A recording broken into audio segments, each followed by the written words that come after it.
Šiuo metu UAB Visagino būstas vyksta gyventojų balsavimas dėl jos administruojamų namų renovacijos. Iki šiol toks balsavimas vyksta 19 namų. Gyventojams kyla daug klausimų dėl renovacijos tvarkos. UAB Visagino būstas direktorius Vytauto Šlausto paprašėme paaiškinti renovacijos procesą nuo pat pradžių. Gyventojai domisi, kokie bus veiksmai jiems davus sutikimą renovacijai. Ar gyventojų sutikimas renovacijai reiškia, kad jos nebegalima atsisakyti? Первый шаг, начальный шаг, то есть проектирование инвестиционного плана. Pirmas žingsnis yra investicijų plano sudarimas. Nes pagal tvarką, kai investicinį planą pateikia projektuotojas, pirmas žingsnis yra viešas šio plano aptarimas. Ir tada šios viešos diskusijos metu galite pateikti pasiūlymą dėl kai kurių paties plano pataisimų. Kai kuriuos veiksmus galima išbraukti arba ką nors pridėti prie šio plano. Patys gyventojai gali nuspręsti, pavyzdžiui, daryti remontą laiptinėje ar ne, palikti šildymo sistemą tokią, kokia yra, arba padaryti ją 2 vamzdžių sistemą, kaip yra jaunystės 13. Tai yra pasirinkimas. Ir tada projektuotojas surašo visus šios gyventojų pasiūlymus. Jie gali net to nedaryti iš karto, bet pagalvoti ir tada pateikti savo pasiūlymus. Ir tada mes nurodome projektuotojui atlikti tam tikrą investicijų plano pakeitimą. Tada vėl viską perskaičiuoja, įskaitant viso projekto ir atskirų projekto dalių kainas. Ir tada ateiname į oficialų susirinkimą, kuriame gyventojai turi priimti galutinį sprendimą. Kuriam variantui jie pritarė, kuriam nepritarė. Ir tik po šio sprendimo imamasi tolesnių žingsnių namo modernizavimui. Gyventojai gali, kaip neseniai padarėme, nepritarti jokiam variantui. Tai yra, visa modernizacija sustojo. Taigi, gyventojų sutikimas renovacijai dar nėra būtina sąlyga jai įgyvendinti.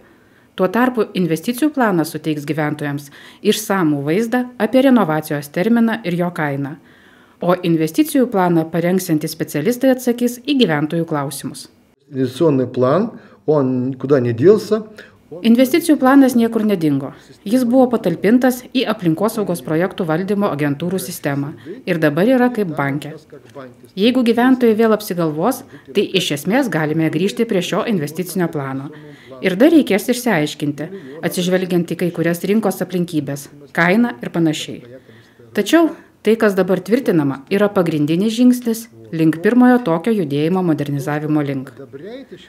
Tai galima teigti, kad duodami gyventojų sutikimą dabar, jie duoda sutikimą įgyvendinti investicijų planą pirmajame etape?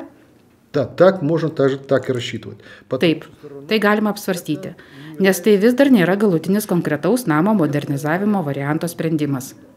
Kaip bus išmokėta paskola savininko mirties ir įpėdinių nebuvimo atveju? В первую очередь, Visų pirma, paskola, kuri yra skirta kiekvienam atskiram butui, iš esmės negali būti perleista kitiems šio pastato gyventojams. Tai yra, ta paskola liks šiam butui iki tol, kol atsiras naujas šio buto savininkas.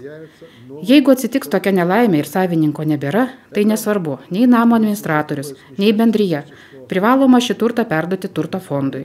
Ir tada jis vis tiek parduos šį butą, o tada naujasis savininkas ir toliau mokės skolas už visas paslaugas, kurios buvo suteiktos šiam butui per tą laiką ir toliau mokės už renovaciją. Dar kartą pabrėžiu, kad kitų žmonių skolos niekam negali būti priverstos.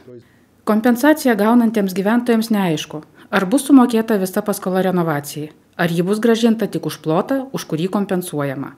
Pavyzdžiui, kompensacija gaunama už 50 kvadratinių metrų, o viso buto plotas 76 kvadratiniai metrai. Я по этому поводу немножко беседовал с... Apie tai šiek tiek kalbėjausi su socialinio draudimo skyriaus vedėja. Klausimas sprendžiamas individualiai tiek dėl kompensacijų už šilumą ir karštą vandenį skyrimo, tiek dėl renovacijos. Bet aš darau prielaidą, kad jei kompensacija gaunama už 50 kvadratinių metrų, tai teoriškai kompensacija už renovaciją turėtų būti už 50 kvadratinių metrų. Kas bus, jei žmogus namo renovacijos metu gavo kompensaciją, o vėliau neteko teisės į ją? Pavyzdžiui, padidėjo pajamos ir jis nebegalės gauti kompensacijos.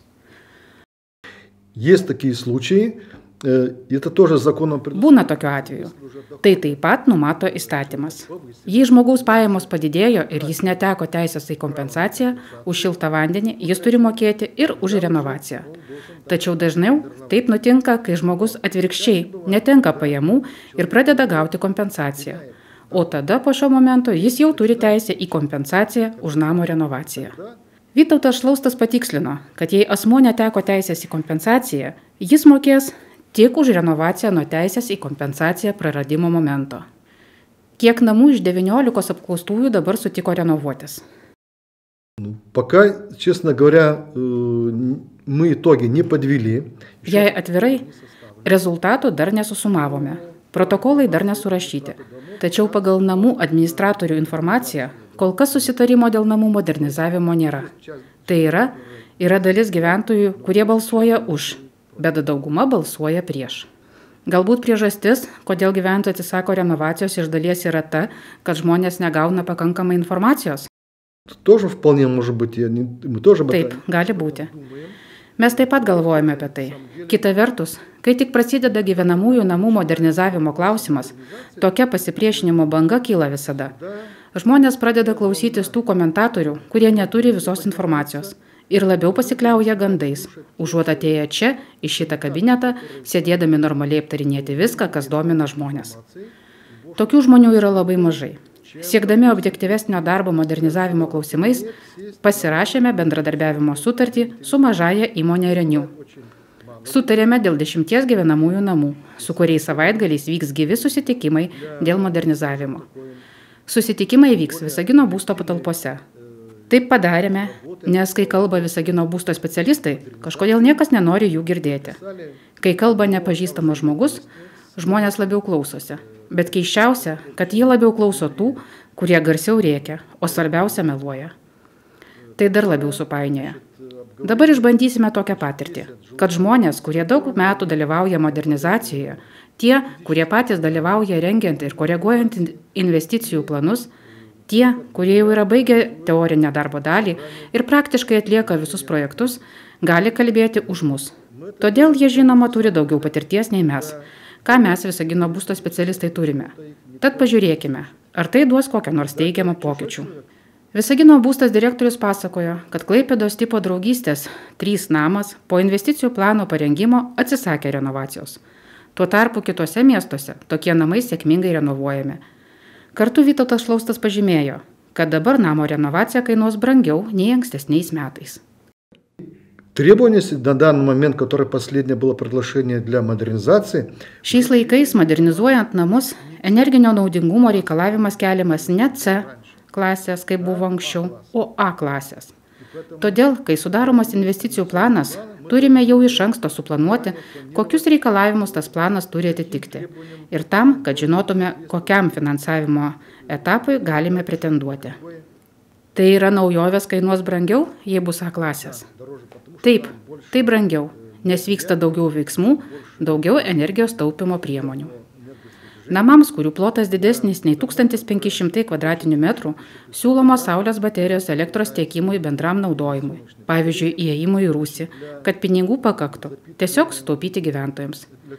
Taip pat reikalavimai langams, laiptinės durims ir panašiai. Visa tai padidina medžiagos ir viso kito kainą. Tuo pačiu metu, kaip aiškina Vytautas Šlaustas, paskolos grąžinimo terminas išlieka toks pat – 20 metų. Gruodžio 20 dieną Visagino kultūros centro Sedulina žvaigždžių alėjos foje vyko vaikų televizijos dainų konkurso Dainų dainelė 2024 atrankinio rajoninio turo pirmasis etapas, kuriame dalyvavo 28 jaunieji dainininkai iš Visagino. Festivalis Dainų dainelė kitąmet švęs 50 metų jubiliejų ir vyksta jau 25 kartą. Šią progą konkurso dalyvių laukia ypatinga staigmena. Meras Erlandas Galaguzas ir mero pavaduotoja Aleksandra Grigienė visiems konkurso dalyviams, jų tėveliams ir mokytojams linkėjo sėkmingo pasirodymo. Taip pat įteikė specialiai paruoštą gimtadienio tortą konkurso jubiliejaus proga. Dalyvių pasirodymą pirmajame atrankos etape vertino 3 žmonių komisija. Prieš prasidedant pasirodymams komisijos pirmininkas, Visagino kūrybos ir menų akademijos direktorius Romualdas Kondratas jauniesiems dainininkams taip pat palinkėjo nesijaudinti, scenoje būti savimi ir tuo pačiu parodyti save kaip menininkus, nes televizijos konkurse svarbu būti pastebėtam, ypač pirmajame etape, kai dalyvių tiek. Lietuvos televizijos konkursas vaikams ir moksleiviams Dainų dainelė unikalus Lietuvos televizijos projektas, sukurtas dar 1974 metais. Nacionalinės televizijos jaunųjų dainininkų konkursas vyksta kas 2 metus ir yra padalintas į 4 etapus. Pirmuosiuose 2 etapuose atrenkami ir vertinami jaunieji atlikėjai iš 60 Lietuvos savivaldybių. Į sekantį antrąjį atrankos etapą Visagino atlikėjai vyks sausio 19 dieną. Pirmąjį etapą įveikusius dalyvius vertins išplėstinė komisija, kurioje bus ir nacionalinės Mikalojaus Konstantino Čiurlionio menų mokyklos atstovai.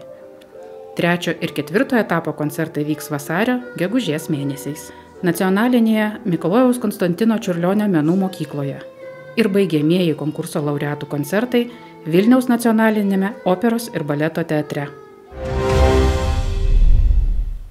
Mėly parapiečiai, visaginiečiai, broliai ir seserys, turbūt jau esat girdėję arba dar girdėsite daug linkėjimų apie meilę, viltį, kad mūsų širdise būtų ramybė, kad galėtume gyventi vienybėj. Aišku, ir aš jums tuo linkiu, bet visų tokių dalykų nebebus, jeigu nebebus Kristaus centre. Neįmanoma gyventi meiliai, neįmanoma turėti viltį širdį, jeigu nebus Kristų. Ir tarp tų visų švenčių, tarp eglutės, tarp dovanų, tarp vakarienės ir visokių susitikimų. Prašau, nepamirškite Jėzaus, kuris gimsta, kuris tampa duona mums, kuris ateina, kad pamaitinti savo tautą, savo brolius ir seseris, savo vaikus. Nes kai jis yra centre, tada viskas yra savo vietoj. Nepamirškite Kristų, nes jis ateina kaip vaikas, kad niekas jo nebijotų. Kristus gimsta, aišku, ir jau gimė, bet nori gimti jūsų širdise. Pakvieskite jį, o jisai iš tikrųjų ateis. Gerų, prasmingų, palaimintų švenčių su Jėzumi Kristumi. Kviečiu jūs visus kartu švęsti šventasias Kalėdas. 24 dieną kviečiu jūs į šventasias mišias, į piemenėlių mišios, 19 val. Lenkų kalba, 21 lietuvių kalba, gruodžio 25 Jėzaus gimimo iškilmė, 10 val. Lenkų kalba, 12 lietuvių ir 14 val. Rusų kalba. Ir antra diena, gruodžio 26 diena, šventosios mišios 11 kalba lenkų ir lietuvių kalbomis. Kviečiu kartu būti ir sutikti Jėzaus gimimą.